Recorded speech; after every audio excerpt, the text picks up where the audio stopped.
and welcome to Not Another One, Episode 10. I do not know how we reached here, even if it took a lot of slow work.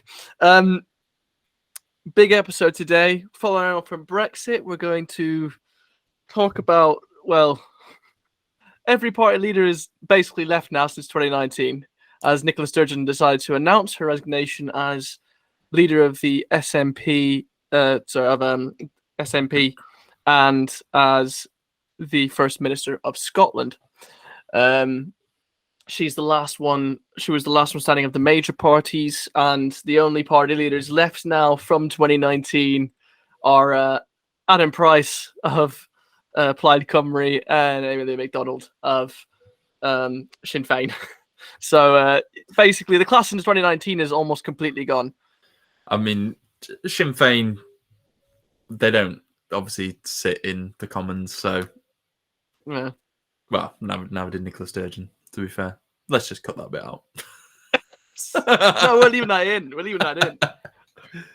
No, but basically, her dream of Indie Ref 2 has kind of fallen to the wayside following the Supreme Court ruling earlier in 2022, and obviously her recent gender recognition reform bill has not been received well by members of her own party as well as the United Kingdom in general. I mean, obviously, Westminster decided to block the bill. And she more or less decided that now was the time to follow in Jacinda Ardern's steps and say, you know what, I don't have enough to give anymore. I'd rather someone younger and more energetic, more enthusiastic could take over this role, which she's had for quite a while. I mean, she was already Deputy First Minister for so long under Alex Salmond, then took over from him. She was the obvious successor there. And now the SNP are at a crossroads because there isn't an outright member of the Scottish Parliament to take over, shall we say, from her. I was reading The Guardian earlier, and they've kindly done their own sort of list and come together, sort of come with their favorites. Their favorite to take over is someone called Angus Robertson. I will admit that my knowledge of other MSPs I'm not very well knowledgeable on it, but give it to Mari Black. She is the best MP there ever is, and ever will be. Well, according to The Guardian, let's see, not on the list. She's deputy leader of the SNP in the House of Commons. So to be fair, they've not included members of the SNP who are in Westminster, and obviously there's the thought that I forgot his name now. Who's the leader of the SNP in Westminster? Ian Blackford. No, he was. It's Who is it now? We do our research. Stephen Flynn. Stephen Flynn, that's it. There were thoughts that he could potentially decide to run, but he's only just become leader in Westminster. And he himself has recommended other people potentially for the place. For example, he's said that he thinks potentially Ash Regan, who is someone who actually split with the Scottish government over the recognition reform bill for gender. She quit, and she's apparently thrown her hat in the ring. Angus Robertson, who I mentioned earlier, has been the Cultural and External Affairs Secretary.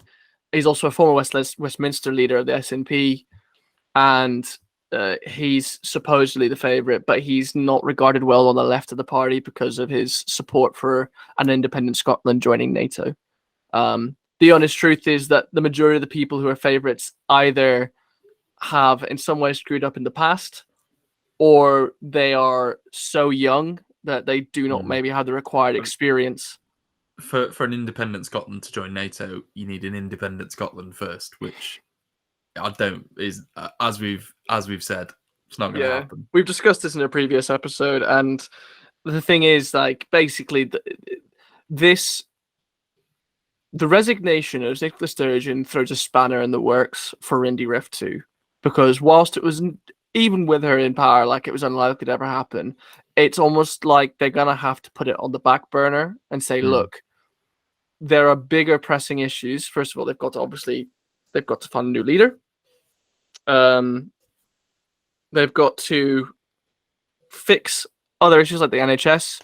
I mean, one of the people who was put on the Guardian's list for favourite takeover, Humza Yousaf, he is the health minister in Scotland, and he's not well liked by most people within Holyrood because of his failure to solve the waiting times in A&E. In a way, I think people just say that there needs to be a reset button hit on the entire thing.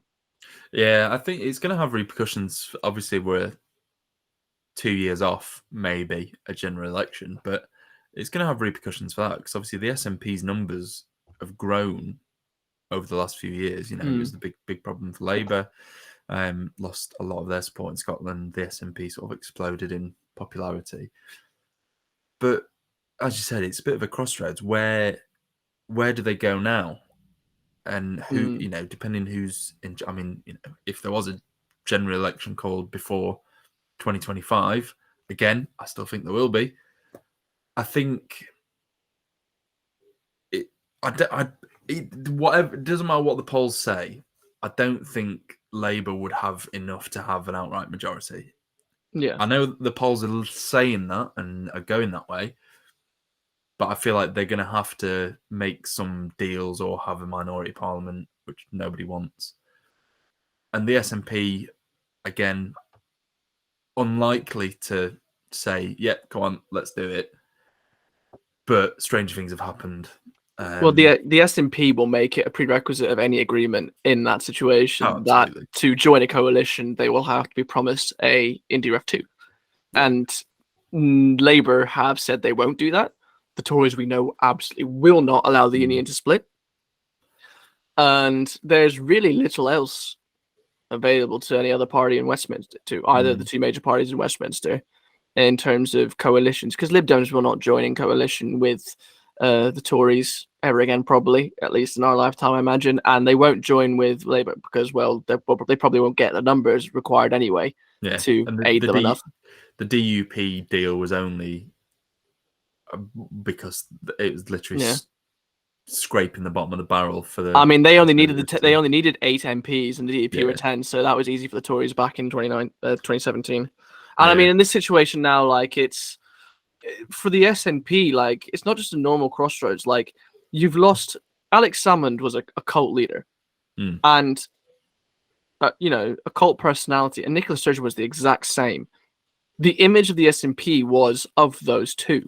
Even after Alex Salmond left, and because of all the scandal that hit him, even though it was, you know, he was found not guilty in the sexual assault trials, he still was the face of the SNP in the movement and the independence movement, along with Nicola Sturgeon. So this is where now it's a bit like, well, there isn't actually anyone that anyone can go look at the SNP and say, I mean, especially outside Scotland and even in Scotland, it's not as obvious. Like, who would take over and who could be that unifying force for the independence movement? And the honest truth is, because there's just no one there, I think that it doesn't, you know, it was probably already an idea that was going to have to be forgotten about completely. Like, it was never going to happen after everything that happened with the Supreme Court, etc. But I think this officially sort of cements that the independence movement has just got no chance now in our lifetime again, most likely, considering the ruling and the leadership void. And I think IndieRef 2, again, as we've said, not going to happen. I think the SNP have got a lot of work to do to keep the sort of momentum. I mean, it's sort of, you know, pissing in the wind a little bit, trying to keep saying we want IndyRef 2, we want IndyRef 2, and it's not going to happen. So I think having that as a hill to die on, so to speak, I think is the wrong thing for them to do at this point. I think they need to maybe look at other avenues of how to retain some autonomy away from the Parliament in Westminster. But I think Sturgeon, she's been around for so long now. It's like I said, you have two very strong figures that are the reason the SNP boomed in popularity. Alex Salmond, Nicola Sturgeon are to the SNP what the Truckle brothers are to South Yorkshire. Synonymous with the thing. So yeah, it's going to be interesting. If you ask me to name another SNP MP, I can name you two. You got Ian Blackford and Murray Black. That's it. Yeah, and I mean Ian Blackford, I think, is also he's done with politics. I'm fairly certain as well. He's done his time in Westminster and wasn't incredibly popular. So yeah, and it's like, I mean, they've not been able to do a poll yet, but I was just trying to see if I could find what the polling is looking like now for independents following the announcement. I mean, it took everyone by surprise, but at the same time, I can't remember his name. There was someone, I think he works for the Times, the Times reporter, who actually he predicted that this would happen this year, that she would resign. Well, where is it? Has he done an Elliot Green there and predicted that Rishi Sunak is not going to be the Prime Minister by the end of the year? I don't think he has. I think maybe I'm maybe the only person that's predicted that. I don't think anyone else has predicted that. Well, maybe Keir Starmer might be predicting it in hope, but we'll wait to see. Oh, here it is. Callum MacDonald. Yeah, so he predicted correctly that she would go. His bold prediction came true a month and a half into 2023. The gender reform bill was the final sort of nail in the coffin for her, really, wasn't it? Yeah. I think because people has also started to get fed up with the whole we're a party for independence and kind of forgetting everything else that they're supposed to be fighting for. And then just suddenly coming out with this gender recognition reform bill, which immediately proved unpopular with 50% of the population, at least. So it was like, well. Yeah, I think that was the straw that broke the independent ref camel's back. And I think we've got we'll move on from that terrible pun. It wasn't even a pun; it was just terrible. It was just terrible. Talking of where we started off, 2019 leaders, the class of 2019 almost completely disbanded now. Boris Johnson's gone. Nicola Sturgeon, Jo Swinson, obviously, well, she became leader and then immediately lost her seat in the 2019 election. Nigel Farage, both Green Party leaders, because the Green Party can't hold down a steady relationship with their leader. And obviously Jeremy Corbyn, who, as we all know, he lost the whip last year. Part of Keir Starmer's move to a more Blairite position, a more centrist position, trying to steer the Labour Party away from the image that it was cultivating, which was quite left wing, sort of in Jeremy Corbyn's image, and for a variety of reasons, including the anti-Semitism probe and etc., Corbyn lost the whip, and as we know, he's sat as an independent since then, and as happened the other day as well. A lot happening this week. The other day, Keir Starmer said that he would not be standing at the next election. At the very least, definitely not as a Labour MP, which has thrown up a variety of issues, shall we say. Yeah, I found this quite interesting. I mean, Jeremy Corbyn has been a Labour MP for over 40 years. Keir Starmer has been a Labour MP for 8 years. Yeah. There's a vast difference, and I think to say to someone, no, you can't do that.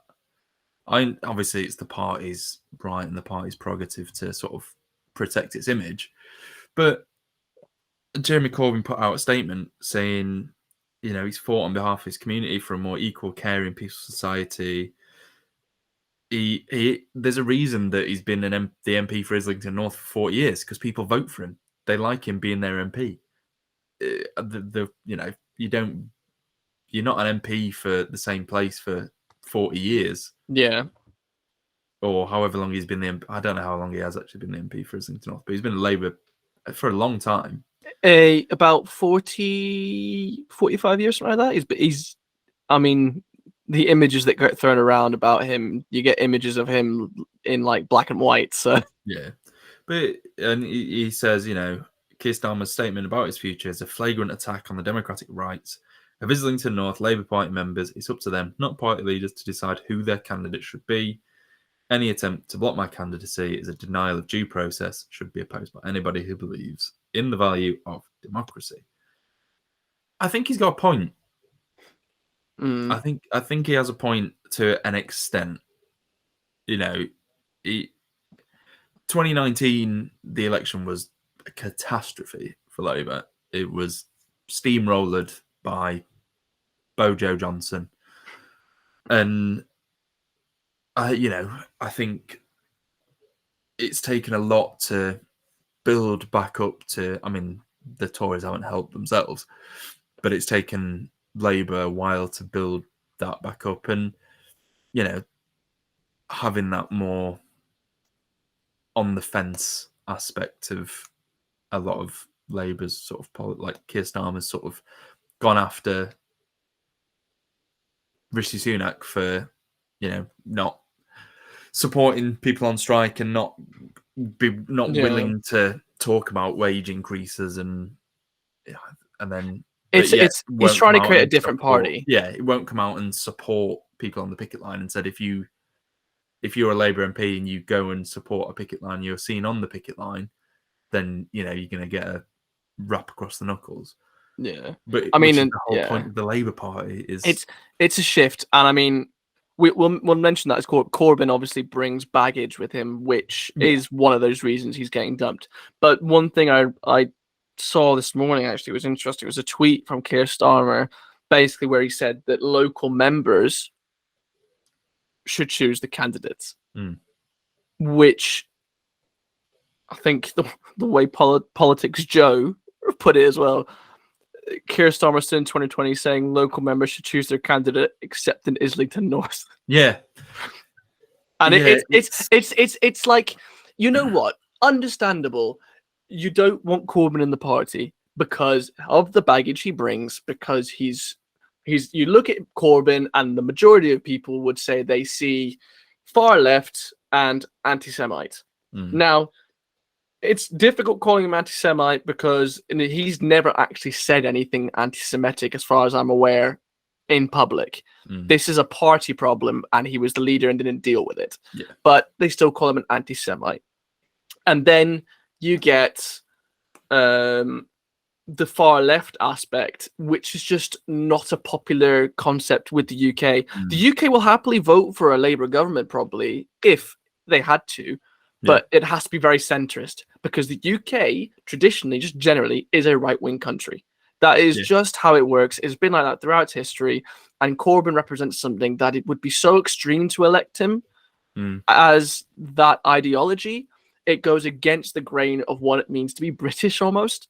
That it's understandable why Keir Starmer said, you know what, I need him gone. He's a distraction for the party. We need to focus on taking both hands, putting them on the wheel and taking control of our own destiny now that the Conservatives have decided to continuously slip up and cause landslides within their own party. And that's kind of what's happened. I think this is why I don't think, if there was a general election before 2025, this is why I don't think Labour would do as well as a lot of polls are predicting. I think the party for the last however many years, 4 years, 5 years, since 2019 at least, it's been a bit of a, if they were fighting a fire, they'd be turning up with a few cups of water. Mm. They haven't had that bish bash bosh. They've not got the oomph. Yeah, as it were. we're the opposition party. This is exactly what we're going to do. This is what you're doing wrong. And there's not that, yeah, go on, Keir, you're right. You are correct. You are the man. There isn't any of that. It's like, oh yeah, he made a few good points, but it's Keir Starmer. It comes back. We've said it so many times. He doesn't have that cult of personality. He doesn't have that. The whole Jeremy Corbyn was at Glastonbury and stuff. He had that air of personality about him for a lot of people, but for the general average Joe on the street, Jeremy Corbyn, very popular with students, very popular with a lot of left-wing people. With your average Joe, that's why the Conservatives won, because they were, oh yeah, Boris Johnson, one of the lads. Yeah. Keir Starmer doesn't have that about him. He doesn't have that. He's very dry. If he was any drier, he'd be a rye Vita.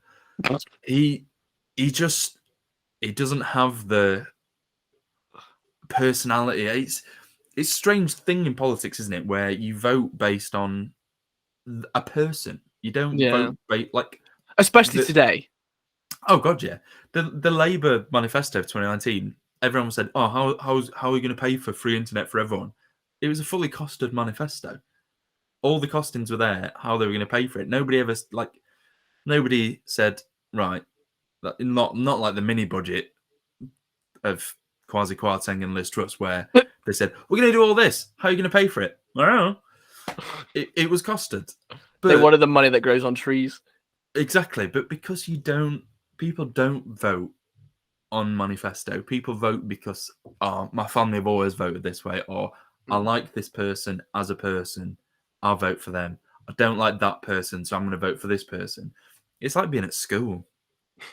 I mean, on a bigger and more terrifying scale. I mean, you look at where the Labour Party is at now. I've just got the polling up. The current polling, according to Politico, Labour are at 48%, Conservatives at 26%. Labour at 48% because of the Conservatives, not because of Labour. Yeah. And that is why, like, you make that point, and we've made it in previous videos as well. The polls cannot be taken as gospel, because whilst it's likely they would win, they're not. Labour haven't done anything. I think we actually said it earlier today as well. Was like, the next election is about choosing the lesser of two evils, because ironically, people don't like the Labour Party still. Really, they don't trust them. They just don't like the Conservatives anywhere near as much. So it's like, what can Keir Starmer actually do to bring the Labour Party into a position where people actually look at them and go, you know what? I would vote for you because of what you say, not because of what the Conservatives have done. And they've not actually fixed that yet. This is Keir Starmer's move with Corbyn is his attempt to start that progress or process, as it were, to move the Labour Party forwards and to have the people trust them because of their own policies and what they do. But you look at the shadow cabinet. There are people in that shadow cabinet who have either served in government before or are, have been around since the time of Blair, or people who just, they do speak well when they're doing, say, PMQs or points of order in Westminster. But Keir Starmer, whilst he has come out on top sometimes on a Wednesday against Sunak, he's not got that. He doesn't have all the requirements. He's not the full package that you need as a leader in 2023. No. You look at Donald Trump won because of Donald Trump. Boris Johnson won because of Boris Johnson. It wasn't the Tories winning or the Republicans. It was them winning. Yeah. And Corbyn arguably was closer to having that, but he shot himself in the foot whilst doing it because of his political ideology. Yeah. And obviously anti-Semitism, but the political ideology was the main thing. People just went, that's too much for me. I can't have it. Yeah. Keir Starmer, on the other hand, has literally nothing about him. I think most people would agree with that. They don't. Some people probably didn't even know who he was before he became leader. No. And it's the same thing when you keep looking at like the changing Conservative front benches. You've got no clue who's in the cabinet anymore because they keep shifting around. It's a revolving door of, honestly, and I mean prime ministers alone. yeah. But that's what makes this whole thing with Corbyn interesting. Is it's like, is this going to be a turning point for the Labour Party? Doing something that is quite drastic in a way. I mean, let alone taking the whip away, but saying you're not going to stand for us anymore. Yeah. I mean, obviously Corbyn's had his intentions set. He's set his intentions on trying to get back into the Labour Party. I mean, he's still supported obviously by his own councils in Islington North and obviously by the people who do vote for him. But it's another one of those important questions, one of those intriguing questions that we're gonna have to answer, and I look forward to seeing what plays out when we do get an election. I mean, it annoys the shit out of me that we're still 2 years away from one because there's so much that could happen right now. Oh, we're not. Trust me. Trust me. We're not 2 years away. Well, officially speaking. Well, there's the local elections in April, isn't there? Yeah, but the thing is, like, I don't trust. I mean, people scoffed at me when I said it earlier, but like the local elections are renowned as a popularity vote in the government. Yeah. So if they don't go the way of Labour or say Lib Dems and Greens, if the Conservatives have anything remotely positive coming out of the local elections, I'll be surprised. It is more of a popularity vote because you look at the number of people that actually turn out for local elections, not many. And you look at what usually happens, it usually goes against the government. In the same way that in the US, the midterm elections usually do not go the way of the sitting president. I think it'll be interesting to see, one, voter turnout, and two, how people vote with obviously the voter ID and basic disenfranchising of lower socioeconomic areas. But that is a topic for another time. Honestly, we could discuss this so much. But I think we'll leave it there. I think key points, obviously, Nicola Sturgeon's gone. Scotland and more specifically the SNP are at a bit of a crossroads. And it will be interesting to see where they go and where the independence movement goes. And you've heard our predictions now as well. And obviously Corbyn, well, as I think it was so lovely pointing out by some some newspapers earlier. He's in the Corbyn, and might not be. Oh, come on, they can do better than that. You know what? It's a repeated headline as well because I know from my dissertation the Sun used that back in 2016. Oh, that's abysmal. That was for these papers. Come on, that was Politico again. To be fair, they can do better than that.